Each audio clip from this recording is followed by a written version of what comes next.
فرمائے حضرت مولانا مفتی اظہار الحق صاحب۔ ان الحمد للہ نحمده ونستعینه ونستغفره ونعوذ باللہ من شرور انفسنا وسیئات اعمالنا من يهده الله فلا مضل له ومن يضلل فلا هادي له وأشهد أن لا إله إلا الله وحده لا شريك له وأشهد أن محمدًا عبده ورسوله أما بعد أعوذ بالله من الشيطان الرجيم يا أيها الذين آمنوا اتقوا الله وَلْتَنْظُرْ نَفْسٌ مَا قَدَّمَتْ لِغَدٍ وَاتَّقُوا اللَّهَ إِنَّ اللَّهَ خَبِيرٌ بِمَا تَعْمَلُونَ۔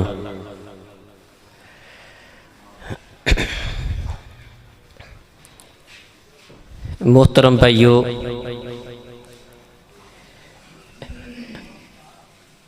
اللہ رب العزت نے ہم پر بہت سارے انعامات فرمائے ہیں، بہت ساری نعمتوں سے ہمیں نوازا ہے۔ اللہ تعالیٰ کے انعامات میں سے اللہ رب العزت کا سب سے بڑا انعام یہ ہے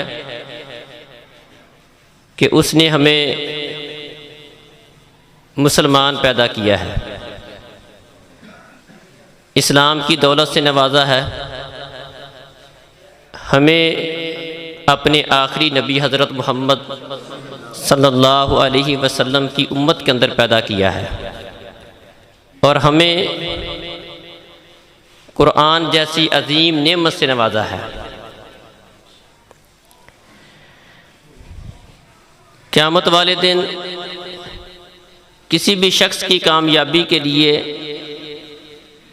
جنت میں داخلے کے لیے اس کا مسلمان ہونا ضروری ہے۔ فرمایا وَمَن يَبْتَغِ غَيْرَ الْإِسْلَامِ دِينًا فَلَن يُقْبَلَ مِنْهُ۔ قیامت والے دن جو شخص دین اسلام کے علاوہ کوئی اور دین لے کر آئے گا، وہ راستہ جو نبی کریم صلی اللہ علیہ وسلم نے بتایا ہے، وہ دین جو آپ لے کر آئے ہیں، جو قرآن اور حدیث کی شکل میں ہمارے پاس موجود ہے، جو شخص اس دین کے علاوہ، اس اسلام کے علاوہ کوئی اور دین لے کر آئے گا، کوئی اور مذہب لے کر آئے گا، جو شریعت اللہ تعالیٰ نے اپنے آخری نبی کے اوپر نازل کی ہے، اس کو چھوڑ کر کوئی اور شریعت لے کر آئے گا، تو اللہ احکم الحاکمین کی بارگاہ میں اس کا وہ دین، اس کا مذہب، اس کا وہ طور طریقہ اللہ کی بارگاہ میں قبول نہیں کیا جائے گا۔ اللہ کی بارگاہ میں قبول ہونے والا دین، مذہب، وہ ہے جو اللہ نے اپنے آخری نبی پر نازل کیا ہے۔ من عامل عملا لیس علیہ امرنا فہو رد۔ پیارے نبی صلی اللہ علیہ وسلم فرماتے ہیں، جو شخص بھی کوئی ایسا کام کر کے آئے جس پر میری مہر نہیں ہے، میں نے وہ کام نہیں کیا، کرنے کا حکم نہیں دیا، کر کے نہیں بتایا، اس کام کو پسند نہیں کیا، جو بندہ اپنی مرضی کا کوئی دین لے کر آئے گا، جو دین میں نہیں لے کر آیا وہ لے کر آئے گا، فَلَن يُقْبَلَ مِنْهُ۔ اللہ احکم الحاکمین کی عدالت کے اندر میری مہر کے علاوہ کوئی اور دین قبول نہیں کیا جائے گا۔ دین میری مہر والا، میری تصدیق والا اللہ کی بارگاہ میں قبول کیا جائے گا، اس کے علاوہ کوئی اور دین، مذہب، طریقہ اللہ کی بارگاہ میں قبول نہیں ہوگا۔ اللہ اکبر۔ تو اللہ رب العزت کا احسان یہ ہے کہ اللہ رب العزت نے ہمیں اس دین اسلام کی نعمت سے نوازا ہے۔ لیکن دین اسلام کس چیز کا نام ہے؟ ہمارا اپنے دین کے ساتھ کتنا کا تعلق ہے؟ اللہ تعالیٰ نے جو عظیم نعمت ہمیں دی، قرآن کی نعمت، دین اسلام کی نعمت ہمیں دی، پہلی کتابیں اللہ تعالیٰ نے جو نازل کی تھی، وقت گزرنے کے ساتھ ساتھ ان میں تبدیلیاں ہو گئیں، وہ اپنی اصلی شکل میں باقی نہ رہیں۔ لیکن اللہ رب العزت کا ہم پر یہ احسان ہے کہ اللہ احکم الحاکمین نے جو قرآن جو کتاب ہمیں دی ہے یہ قیامت تک اپنی اصلی شکل میں، یہ دین اپنی اصلی شکل میں باقی رہے گا۔ فرمایا ترکت فیکم امرین لن تضلوا ما تمسکتم بہما، دو چیزیں تمہارے اندر چھوڑ کے جا رہا ہوں، جب تک تم انہیں مضبوطی سے تھامے رکھو گے، انہیں اپنے سینے کے ساتھ لگائے رکھو گے، ان سے اپنے مسائل کو اخذ کرو گے، مسائل لو گے، ان کی طرف رجوع کرو گے، تمہاری گمراہی کا کبھی بھی سوال پیدا نہیں ہوتا۔ دو چیزیں دے کے جا رہا ہوں، ایک اللہ کی کتاب ہے اور ایک پیارے نبی صلی اللہ علیہ وسلم کی حدیث ہے، آپ کی سنت ہے۔ فرمایا یہ دو چیزیں قیامت تک کٹھی رہیں گی، یہ دو چیزیں دین اپنی اصلی شکل میں، یہ اللہ کا وعدہ ہے۔ اللہ کہتے ہیں اس قرآن کو، اس شریعت کو، اس دین کو ہم نے نازل کیا ہے، وَإِنَّا لَهُ لَحَافِظُونَ، اور اس کی حفاظت کرنے والے بھی ہم ہی ہیں، ہم اس کی حفاظت کریں گے، قیامت تک یہ دین اپنی اصلی شکل میں باقی رہے گا۔ اسی طرح جس نبی کی امت کے اندر اللہ تعالیٰ نے ہمیں پیدا کیا ہے، یہ بھی اللہ کا بڑا احسان ہے۔ اللہ تعالیٰ نے ہمیں اس نبی کا امتی بنایا ہے جس کا مقام تمام نبیوں سے زیادہ ہے۔ عام لوگ تو دور کی بات، جتنے بھی نبی بھی ہیں، پیارے نبی فرماتے انا سید ولد آدم، کل قیامت کا دن ہوگا، فرمایا میں پوری آدم کی اولاد کا سردار ہوں، اور کل قیامت کا دن ہوگا سارے نبی بھی میرے جھنڈے کے نیچے ہوں گے۔ بیدی لواء الحمد، قیامت والے دن حمد کا جھنڈا، تعریف کا جھنڈا میرے ہاتھ میں ہوگا۔ قیامت والے دن اللہ رب العزت مجھے اس مقام اور مرتبے پر فائز کرے گا کہ نبی بھی میرے مقام اور مرتبے پر رشک کریں گے، وہ والا مقام اور مرتبہ اللہ رب العزت قیامت والے دن مجھے دے گا۔ اول من یفتح له الجنہ واول من یشفع، فرمایا قیامت کا دن ہوگا سب سے پہلے جس کی سفارش قبول ہوگی وہ میں ہوں گا، جو سب سے پہلے جس کے لیے جنت کا دروازہ کھولا جائے گا وہ میں ہوں گا، جو سب سے پہلے جنت میں جائے گا وہ میں ہوں گا، اور جس کی امت سب سے پہلے جنت میں جائے گی وہ میری امت ہوگی، اور جو جنت میں اللہ رب العزت نے سب سے اعلیٰ اور برتر مقام تیار کیا ہے وہ اللہ احکم الحاکمین مجھے دے گا۔ یہ پیارے نبی صلی اللہ علیہ وسلم کا اعزاز ہے کہ دنیا میں آپ سید ولد آدم ہیں، آدم کی جتنی اولاد ہے، آدم علیہ السلام سے لے کر آخری بندے تک اللہ رب العزت نے جتنے بھی انسانوں کو پیدا کیا ہے، تمام انسانوں سے بشمول انبیاء کرام آپ کا مقام اور مرتبہ سب سے زیادہ ہے۔ اور قیامت والے دن جب لوگ گھبراہٹ کے عالم میں ہوں گے، مارے مارے پھر رہے ہوں گے، ایک ایک نبی کے پاس جائیں گے اپنی یہ عرضی لے کر کہ اللہ احکم الحاکمین کسی طرح ہماری سفارش، کسی طرح اللہ رب العزت ہمارا حساب کتاب شروع کر لے، اتنی سی جا کر آپ اللہ کی بارگاہ میں جا کر ہماری سفارش کر دیں۔ ایک ایک نبی کے پاس لوگ مارے مارے جائیں گے۔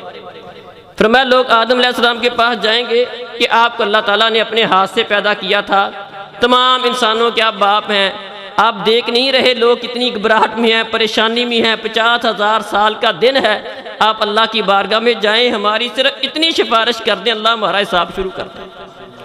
جنت میں داخلے کی سفارش نہیں ہے، یہ سفارش صرف اور صرف اس بات کی ہے کہ اللہ حساب شروع کر لے۔ آدم علیہ السلام کہیں گے کہ میں اپنی بات یاد کروں گا کہ اللہ رب العزت نے مجھے منع کیا تھا اس درخت کے پاس نہیں جانا، میں چلا گیا تھا، مجھے اپنی غلطی یاد آ رہی ہے، مجھے ڈر لگتا ہے کہ اللہ کی بارگاہ میں جاؤں اور اللہ تعالیٰ مجھ سے اس بارہ میں مجھ سے سوال نہ کر لے کہ تو نے وہ میری بات کیوں نہیں مانی تھی، مجھے ڈر لگتا ہے، میں نہیں یہ کر سکتا۔ آپ نوح علیہ السلام کے پاس چلے جائیں، لوگ نوح علیہ السلام کے پاس جائیں گے، نوح علیہ السلام اپنی بات یاد کر کے کہ اللہ نے مجھے منع کیا تھا مشرک کی سفارش نہیں کرنی، میں نے اپنے بیٹے مشرک بیٹے کے لیے اللہ کی بارگاہ میں سفارش کر لی تھی، مجھے ڈر لگتا ہے کہ اللہ احکم الحاکمین مجھ سے اس کے متعلق سوال نہ کر لے کہ تجھے منع کیا تھا کیوں کی تھی۔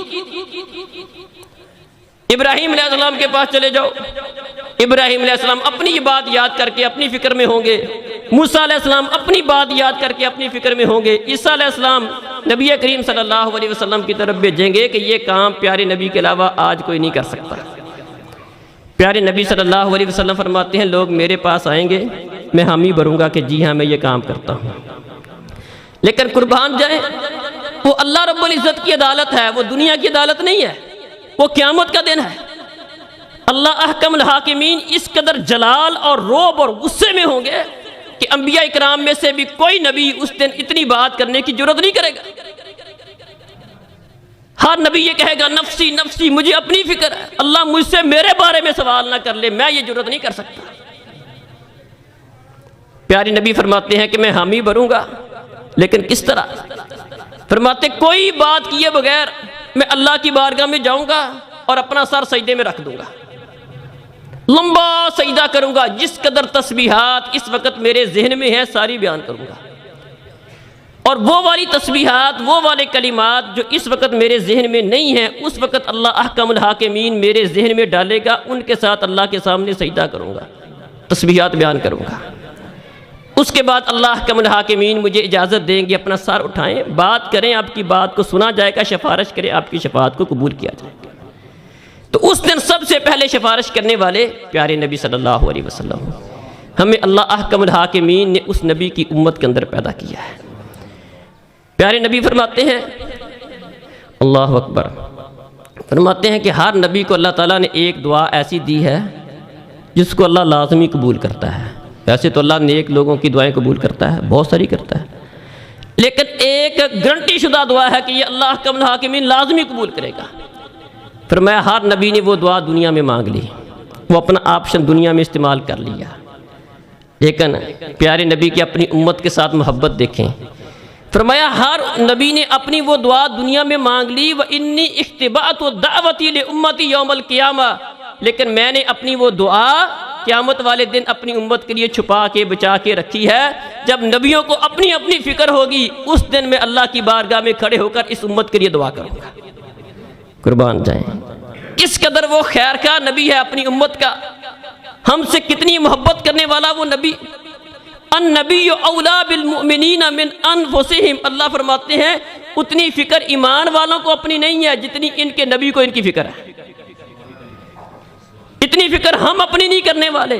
اپنے آپ کو فرمایا کہ میری اور تمہاری مثال اس طرح ہے جس طرح کوئی بندہ آگ جلاتا ہے اور کچھ پتنگے، یہ جانور، چھوٹے چھوٹے حشرات وہ اس آگ پر آ کر گرنا شروع کر دیتے ہیں، میری اور ایک بندہ لوگوں اس پرندوں کو، جانوروں کو وہاں سے ہٹاتا ہے، چھوٹے چھوٹے کیڑے مکوڑے وہ اس آگ پر آتے ہیں، اس کو ہٹاتا ہے، پیچھے کرتا ہے، آگ میں جل جاؤ گے۔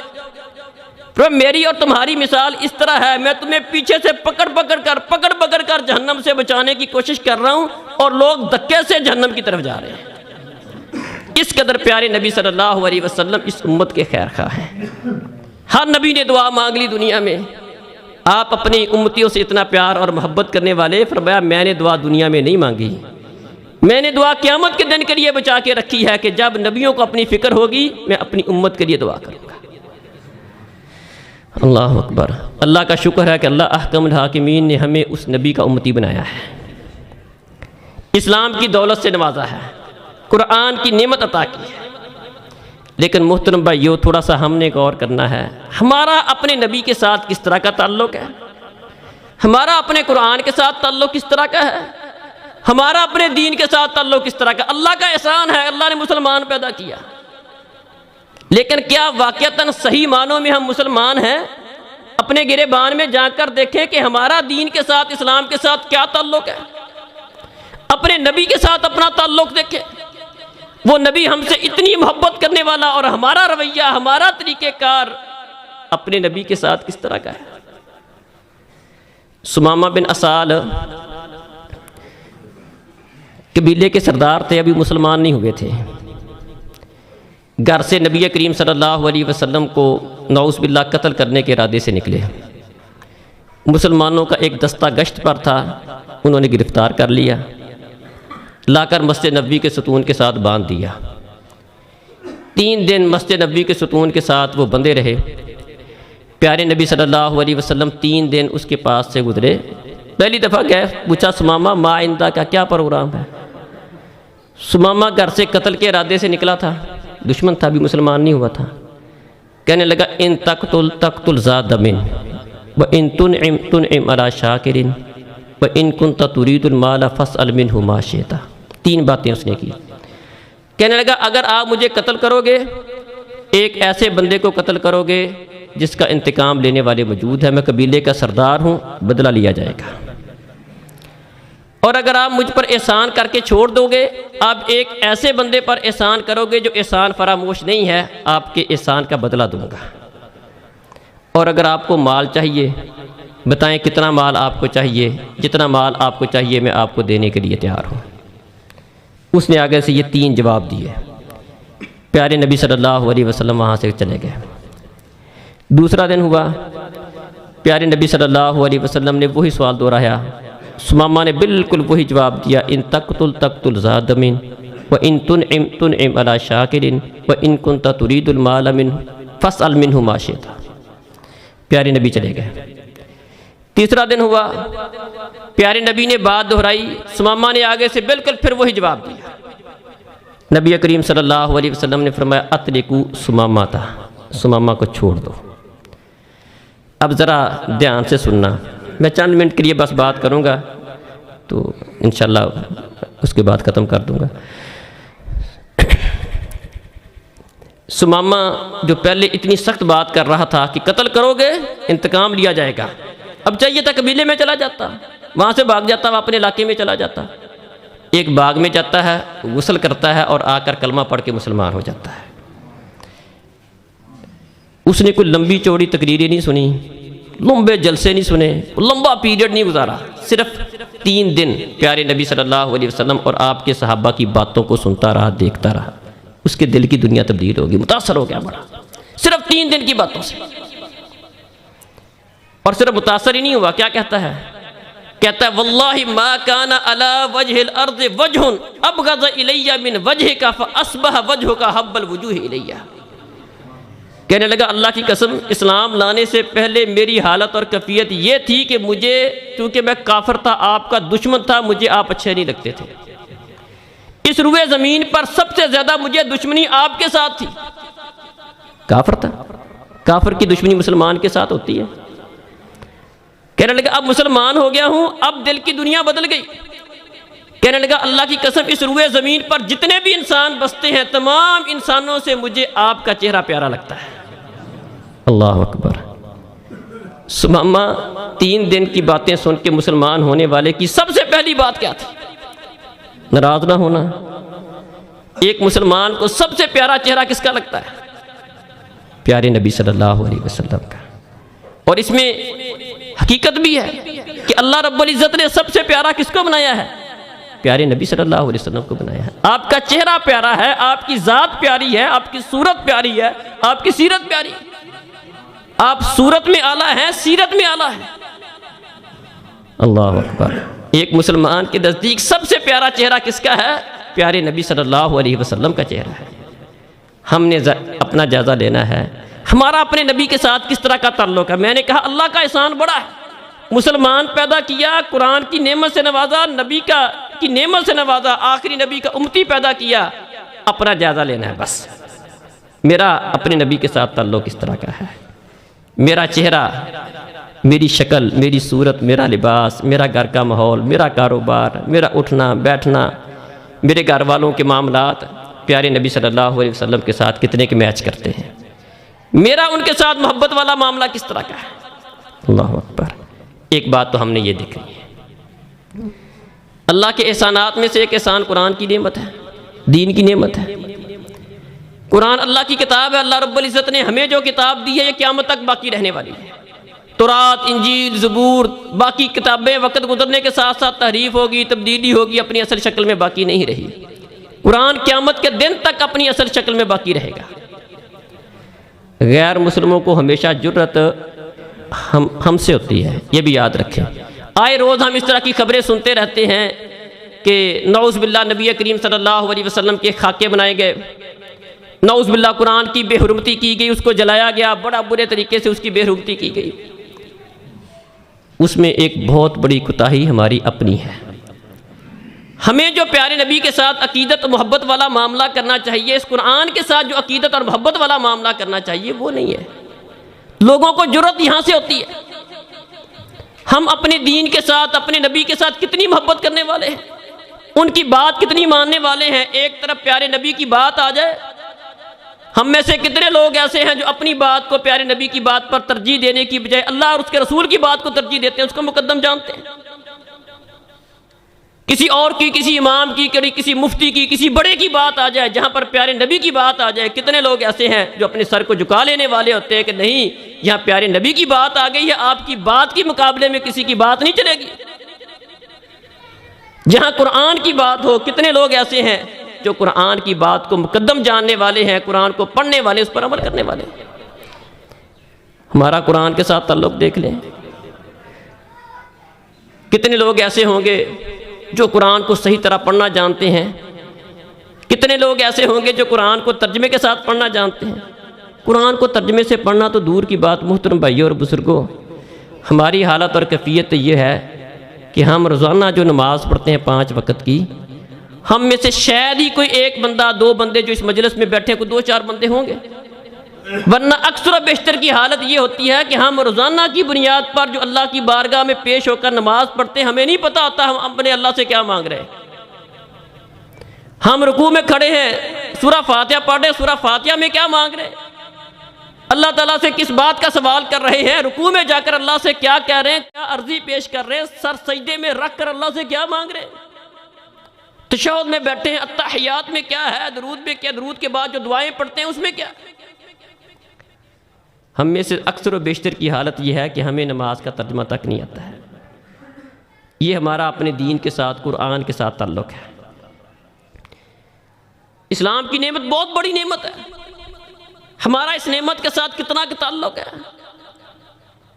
ایک مثال تھوڑی سی آپ کے سامنے رکھتا ہوں۔ دین اسلام کے اندر عقیدہ توحید کے بعد، عقیدہ توحید تو شرط ہے کہ بندہ صرف ایک اللہ کی عبادت، ایک اللہ کی بندگی، اسی کو مشکل کشا، حاجت روا، بگڑی بنانے والا سمجھے، اسی کے سامنے سر کو جھکائے، اس کے علاوہ کسی کے نام کا چڑھاوا نہ چڑھائے، کسی کے نام کی نظر نہ کرے، کسی کے سامنے اپنے سر کو نہ جھکائے، مانگے تو اسی سے مانگے، سر کو جھکائے تو اسی کے سامنے جھکائے، اسے مشکل کشا، حاجت روا، بگڑی بنانے والا سمجھے۔ عقیدہ توحید کے بعد سب سے بنیادی چیز، سب سے بنیادی عمل نماز کا عمل ہے۔ ہم اپنا جائزہ لیں کہ ہمارا اپنے دین کے ساتھ، اسلام کے ساتھ تعلق کتنا گہرا ہے۔ ہمارے معاشرے میں 100 میں سے شاید 1-2 بندے، 3-4 بندے لگا لیں، ایسے ہوں گے جو 5 وقت جماعت کے ساتھ نماز پڑھنے والے ہوں گے، گھروں کے گھر بے نمازی۔ عقیدہ توحید کے بعد سب سے اہم فریضہ نماز کا تھا، اور یہ کوئی ایسی بات نہیں تھی کہ کر لو تو ٹھیک ہے، یہ بھی ہمارا بڑا المیہ ہے۔ ہم میں سے بہت سارے لوگ نماز پڑھنے کو تو ثواب سمجھتے ہیں، نماز چھوڑنے کو مسئلہ ہی نہیں سمجھتے۔ وہی سمجھتے نماز پڑھنے ثواب کا کام ہے، نماز نہ پڑھیں تو کچھ نہیں ہوتا، پڑھیں تو ثواب ملے گا، نہ پڑھیں تو شاید کچھ نہیں ہوتا۔ یہ بہت بڑی غلط فہمی ہے۔ پیارے نبی صلی اللہ علیہ وسلم فرماتے ہیں، بین العبد والکفر ترک الصلاۃ، ایک مسلمان کے درمیان اور ایک کافر کے درمیان جو چیز فرق کرتی ہے وہ نماز ہے۔ کتنی موٹی سی بات ہے، یہ میری بات نہیں، پیارے نبی کی بات ہے کہ ایک مسلمان کے درمیان اور ایک کافر کے درمیان جو فرق کرنے والی چیز ہے وہ نماز ہے۔ اللہ نے شرط لگائی، فَإِن تَابُوا وَأَقَامُوا الصَّلَاةَ، کوئی بندہ مسلمان ہونا چاہتا ہے، اپنے شرکی عقائد کو چھوڑنا ہوگا، عقیدہ توحید کو قبول کرنا ہوگا، اس کے ساتھ ساتھ 5 وقت کی نماز پڑھنی ہوگی۔ عام سی بات نہیں ہے۔ اللہ اکبر۔ ایک بندہ نبی کریم صلی اللہ علیہ وسلم تشریف فرما تھے، مجلس لگی ہوئی تھی، توجہ کریں بھائی، مجلس لگی ہوئی تھی تو اذان ہوئی، سارے صحابہ نماز پڑھنے کے لیے مسجد میں چلے گئے، ایک بندہ اپنی اسی نماز والی جگہ پر بیٹھا رہا، وہ نماز پڑھنے کے لیے نہیں گیا۔ واپس آئے، نبی کریم صلی اللہ علیہ وسلم نے اس بندے سے سوال کیا، الست برجل مؤمن، نماز نہ پڑھنے والے تو مسلمان نہیں، مومن نہیں؟ اللہ اکبر۔ سوال پہ غور کریں، نماز نہ پڑھنے والے سے سوال کیا کہ الست برجل مسلم، اور نماز نہ پڑھنے والے تو مسلمان نہیں؟ کہا جی مسلمان ہوں۔ کہا تو کیسا مسلمان ہے، سارے لوگ اذان ہو گئی تھی، نماز پڑھنے کے لیے مسجد میں چلے گئے تھے اور تو یہیں بیٹھا رہا۔ اس نے عذر بیان کیا، کہنے لگا اللہ کے رسول دراصل مسئلہ یہ تھا کہ میں نے سمجھا نماز ہو گئی ہے، میں گھر میں پڑھ آیا ہوں۔ پیارے نبی نے مسئلہ سمجھایا، کہ آئندہ اگر ایسا ہو جائے جماعت سمجھے کہ گھر میں نماز پڑھ لی ہے، جماعت ہو گئی ہے، مسجد کے اندر بھی نماز پڑھ لے، جماعت مل جائے تو اس کے ساتھ بھی پڑھ لے، وہ تیری فرض ہو جائے گی، یہ تیری نفل ہو جائے گی۔ یہ حدیث بیان کرنے سے مقصد کیا ہے؟ پیارے نبی صلی اللہ علیہ وسلم نے نماز نہ پڑھنے والے کے متعلق سوال کیا تھا آپ کا؟ الست برجل مسلم، نماز نہ پڑھنے والے مسلمان نہیں؟ کیا بات سمجھ رکھی؟ یہ بہت بڑا ایک شیطانی دھوکہ ہے کہ جو ہم مسلمانوں کو لگا ہوا ہے کہ سب نے جنت میں چلے جانا ہے، جی کوئی مسئلہ نہیں، جس نے کلمہ پڑھ لیا جنت میں چلے جانا ہے۔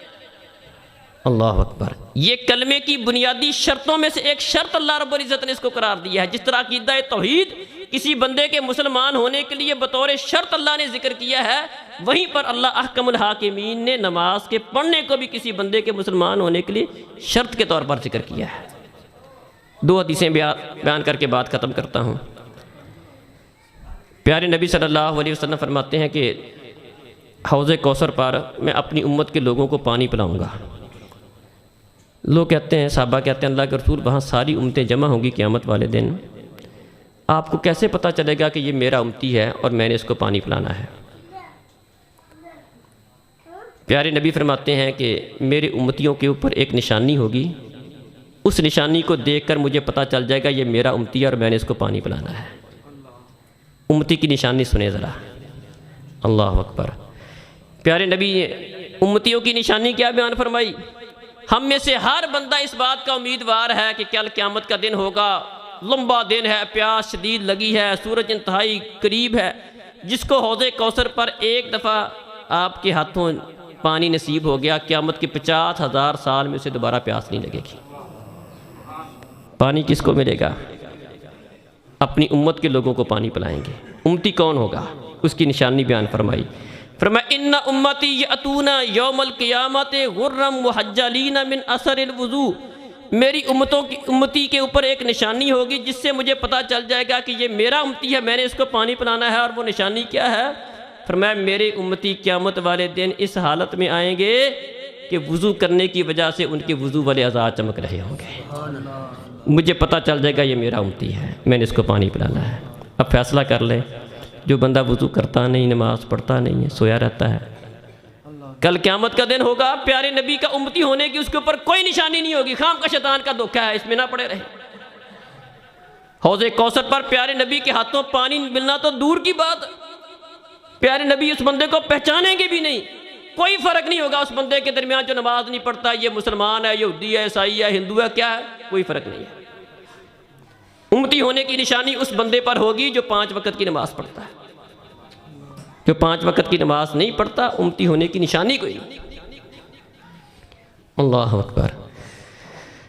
کئی لوگ یہ سمجھتے ہیں کہ چلو یار، حدیث میں آتا ہے جس نے کلمہ پڑھ لیا آخر کار اس نے جنت میں چلے جانا ہے، تو جنت میں چلے بھی گئے تو آخر کار اللہ نکال ہی لے گا، آخر کار سب نے جنت میں چلے جانا ہے۔ یہ بات بھی سن لے کہ آخر کار جنت میں جانے والے کون ہوں گے۔ صحیح بخاری میں حدیث ہے، پیارے نبی صلی اللہ علیہ وسلم نے فرمایا کہ اللہ تعالیٰ مختلف لوگوں کو شفاعت کا حق دیں گے، میں بھی سفارش کروں گا اور لوگ بھی، شہداء بھی سفارش کریں گے، اللہ تعالیٰ مختلف لوگوں کو شفاعت کا حق دے گا۔ جب سب ختم ہو جائیں گے شفاعت کرنے والے، اللہ کہیں گے میری باری ہے۔ اللہ فرشتوں کو حکم دیں گے اخرجوا من کان فی قلبہ مثقال ذرۃ من الایمان، فرشتوں اب ہر اس بندے کو جہنم سے نکال کر جنت میں داخلہ دے دو جس کے دل میں ایک ذرے کے برابر بھی ایمان ہے۔ ذرہ کہتے ہیں جب روشنی ونڈو سے اندر آ رہی ہو، روشن دان سے اندر آ رہی ہو، تو اس کی روشنی میں چھوٹے چھوٹے وہ ذرات دھوپ کے اندر نظر آتے ہیں، وہ عام روٹین میں نظر نہیں آتے، اس کو ذرہ کہتے ہیں۔ پھر بات جس کے دل میں ایک ذرے کے برابر بھی ایمان ہے، اس کو جہنم سے نکال کر جنت میں لے آؤ۔ یہ آخر میں جو جنت میں جانے والے ہیں ان کے متعلق ہوگا، جو آخر میں جہنم سے نکال کر جن کو جنت میں داخلہ ملے گا۔ یہ ویسے آخر کار والی بات بھی یہ کتنی فضول بات ہے، بندہ اس بات کے اوپر امید لگا کے بیٹھا رہے آخر کار تو نکل ہی جانا ہے، وہ جہنم کو سمجھ کیا رکھا ہے۔ پیارے نبی فرماتے ہیں کہ یہ تمہاری دنیا کی آگ اس سے 69 گنا زیادہ جہنم کی آگ ہے۔ اور جس کو سب سے ہلکا عذاب دیا جائے گا اس کو صرف اور صرف جہنم کا ایک جوتا پہنایا جائے گا، جہنم کے اندر صرف اس کے تلوے جہنم کے اندر ہوں گے، اور وہ یہ سمجھے گا کہ سب سے زیادہ عذاب مجھے دیا جا رہا ہے، مجھ سے بڑھ کر عذاب کسی کو دیا ہی نہیں جا رہا، وہ یہ سمجھے گا۔ اس کا دماغ اس طرح کھولے گا جس طرح کہ چولہے کے اوپر ہنڈیاں کھولتی ہے، وہ سب سے ہلکا جہنم کا عذاب جس بندے کو دیا جائے گا۔ فرمایا صحیح مسلم میں حدیث ہے، یعطیٰ بجہنم لہا 70,000 زمام، جہنم کو قیامت والے دن اس حالت میں لایا جائے گا کہ اس کی 70,000 لگامیں ہوں گی، مع کل زمام 70,000 ملک یجرونہا، اور ہر لگام کے ساتھ 70,000 فرشتے ہوں گے جو اس جہنم کو قیامت والے دن قابو کر رہے ہوں گے۔ سمجھ کیا رکھا ہے؟ آخر کار جہنم سے نکال دیا جاؤں گے۔ یہ کتنی شیطان کا بڑا دھوکہ ہے، اللہ کے عذاب کو سمجھ کیا رکھا ہے؟ آخر کار والی بات 70 کو 70,000 کو 70,000 کے ساتھ جمع ضرب دے، 4,90,00,000 فرشتے بنتے ہیں، اللہ کا ایک فرشتہ ہی کافی ہے۔ 4,90,00,000 فرشتے اللہ احکم الحاکمین قیامت والے دن جہنم کو قابو کرنے پر لگائیں گے۔ اللہ اکبر۔ اللہ حکم دیں گے کہ جس بندے کے دل میں بھی ایک ذرے کے برابر ایمان ہے اس کو جہنم سے نکال کر جنت میں لے آؤ۔ ایک ذرے کے برابر ایمان کس کا ہوگا؟ پیارے نبی فرماتے ہیں کہ وہ ایسے لوگ ہوں گے جو جل کر جہنم میں کوئلہ بن چکے ہوں گے۔ بندہ جل کر جہنم میں کوئلہ بن چکا ہوگا سوائے سجدے والے اعضاء کے۔ غور کریں الفاظ پر، سارا جسم جل کر کوئلہ بن گیا، لیکن وہ عضو جس کے اوپر سجدہ کرتا تھا، اپنی پیشانی پر سجدہ کرتا تھا، ناک پر سجدہ کرتا تھا، ہاتھوں پر سجدہ کرتا تھا، اپنے گھٹنوں پر سجدہ کرتا تھا، پاؤں پر سجدہ کرتا تھا، جن اعضاء پر سجدہ کرتا تھا، بندہ جل کر کوئلہ بن جائے گا لیکن سجدے والے اعضاء کو آگ نہیں چھوئے گی۔ کیا بات سمجھ آئی؟ آخر کار جہنم سے نکال کر جن کو جنت میں داخلہ ملے گا وہ بھی وہ لوگ ہوں گے جو نماز پڑھنے والے ہوں گے۔ جہنم میں سجدے والے اعضاء کو آگ نہ چھونے کی وجہ کیا ہوگی؟ یہی وجہ ہوگی نا کہ ان اعضاء پر سجدہ کرتا تھا، جن اعضاء پر بندہ سجدہ کرتا تھا ان اعضاء پر اللہ رب العزت نے جہنم کی آگ کو حرام کر دیا۔ تو محترم بھائیو، ان احادیث پر غور کرنے سے کیا بات سمجھ آئی کہ کم از کم ایمان کے لیے کیا شرط ہے؟ عقیدہ توحید کے ساتھ ساتھ 5 وقت کا نمازی ہونا بھی شرط ہے۔ یہ شیطان کا ایک بہت بڑا دھوکہ ہے جس کا ہم شکار ہو جاتے ہیں کہ کلمہ پڑھ لیا ہے بس ٹھیک ہے۔ تو بات میں نے شروع کی تھی کہ اللہ رب العزت کے ہم پر بڑے احسانات ہیں۔